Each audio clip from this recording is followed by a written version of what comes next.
आज का ये एपिसोड शुरू करने से पहले एक छोटी सी बात।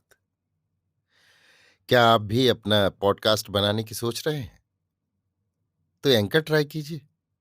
ये पॉडकास्ट बनाने का सबसे आसान तरीका है। नंबर एक, ये फ्री है। नंबर दो, इसमें कई सारे ऐसे टूल्स हैं जो आपको अपने फोन और कंप्यूटर पर रिकॉर्ड और एडिट करने की फैसिलिटी देते हैं।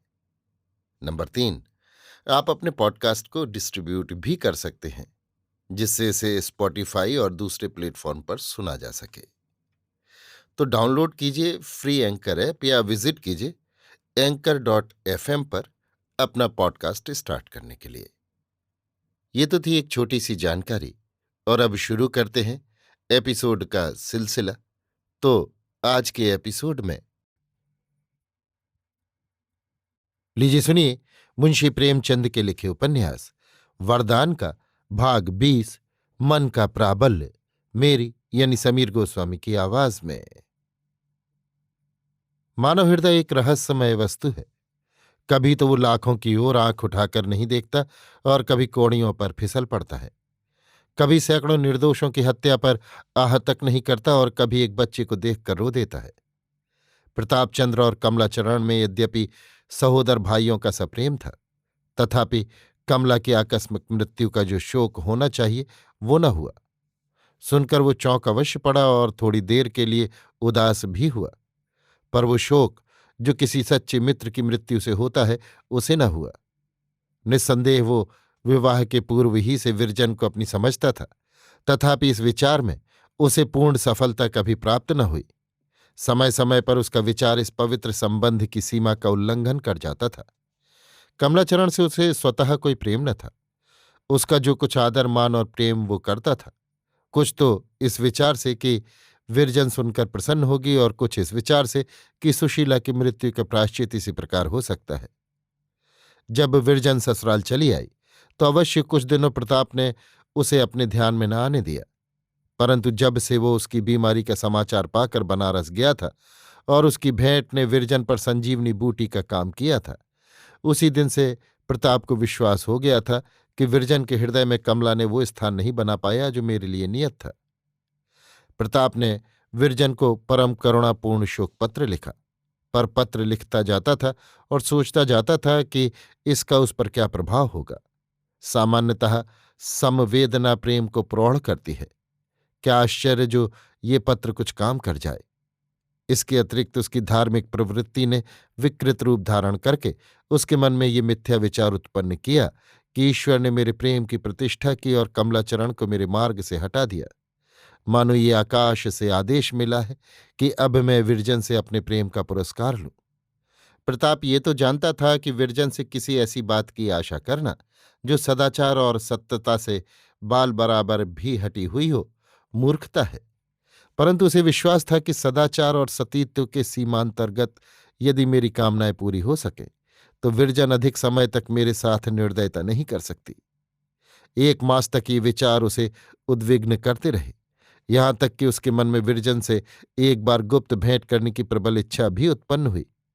वो ये जानता था कि अभी विरजन के हृदय पर तत्कालीन घाव है, और यदि मेरी किसी बात या किसी व्यवहार से मेरे मन की दुश्चेष्टा की गंध निकली तो मैं विरजन की दृष्टि से हमेशा के लिए गिर जाऊंगा।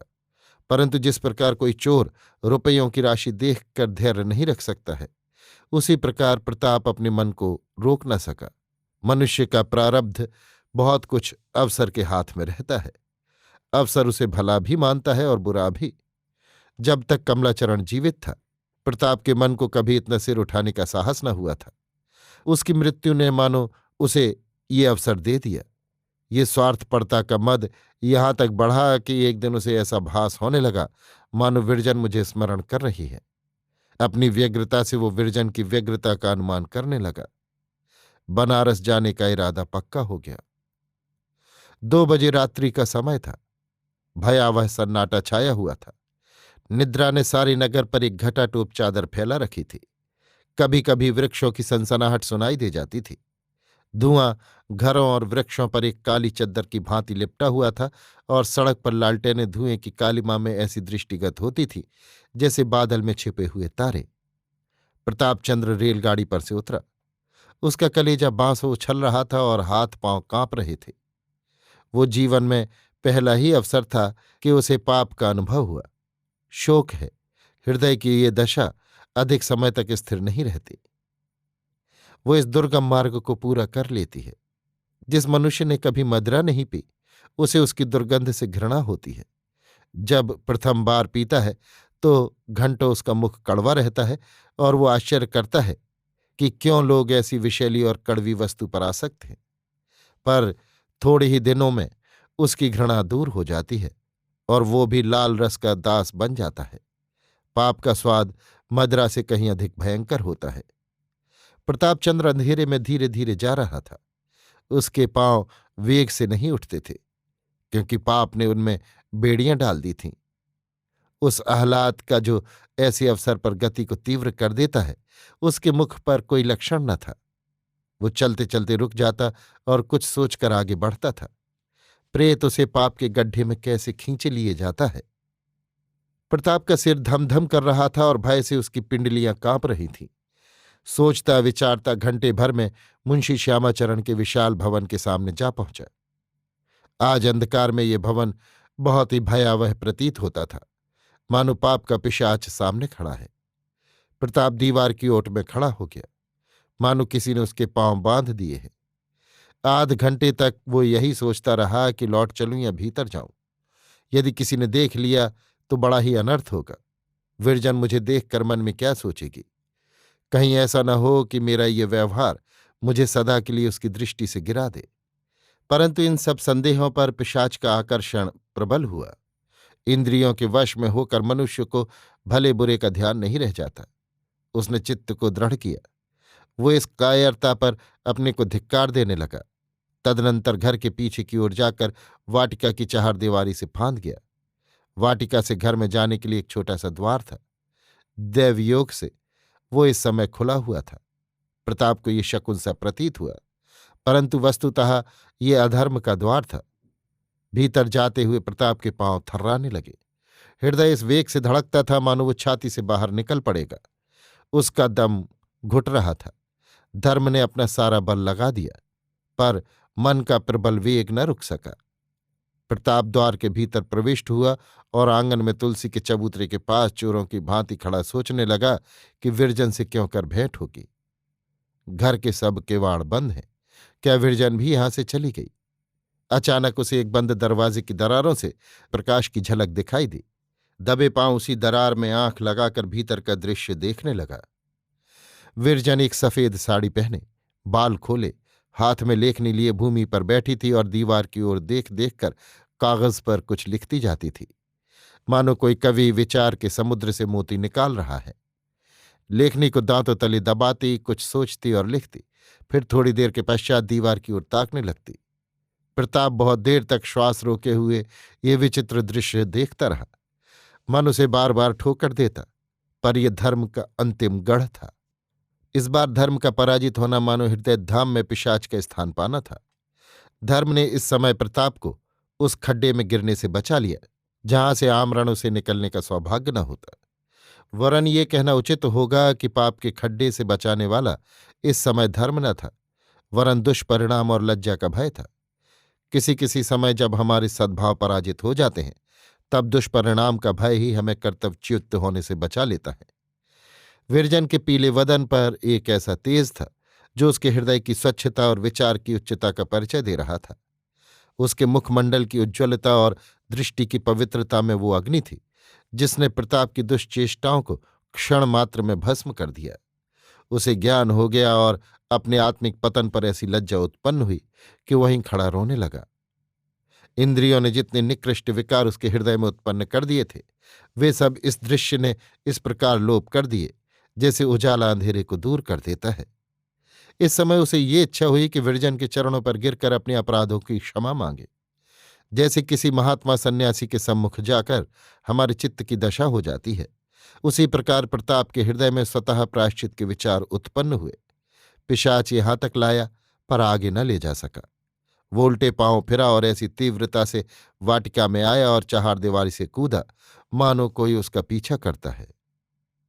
अरुणोदय का समय हो गया था। आकाश में तारे झिलमिला रहे थे और चक्की का घुरघुर शब्द कर्णगोचर हो रहा था। प्रताप पांव दबाता, मनुष्यों की आंखें बचाता गंगा जी की ओर चला। अचानक उसने सिर पर हाथ रखा तो टोपी का पता न था और न जेब में घड़ी ही दिखाई दी।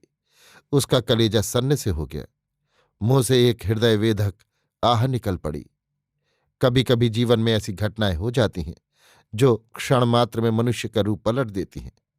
कभी माता पिता की एक तिरछी चितवन पुत्र को सुयश के उच्च शिखर पर पहुंचा देती है और कभी स्त्री की एक शिक्षा पति के ज्ञान चक्षुओं को खोल देती है। गर्वशील पुरुष अपने सगों की दृष्टियों में अपमानित होकर संसार का भार बनना नहीं चाहते। मनुष्य जीवन में ऐसे अवसर ईश्वर प्रदत्त होते हैं।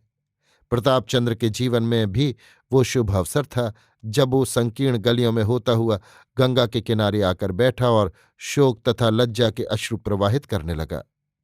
मनोविकार की प्रेरणाओं ने उसकी अधोगति में कोई कसर उठा न रखी थी, परंतु उसके लिए एक कठोर कृपालु गुरु की ताड़ना प्रमाणित हुई।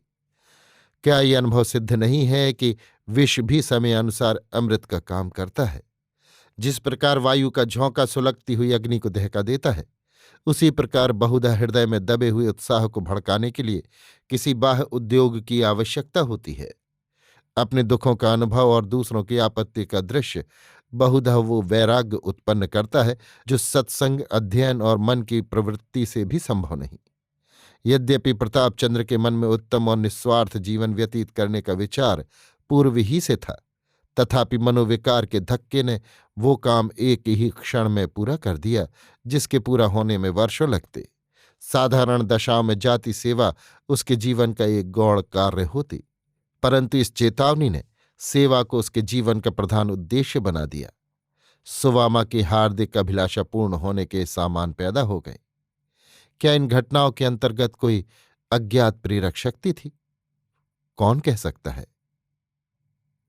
अभी आप सुन रहे थे मुंशी प्रेमचंद के लिखे उपन्यास वरदान का भाग 20 मन का प्राबल्य, मेरी यानी समीर गोस्वामी की आवाज में।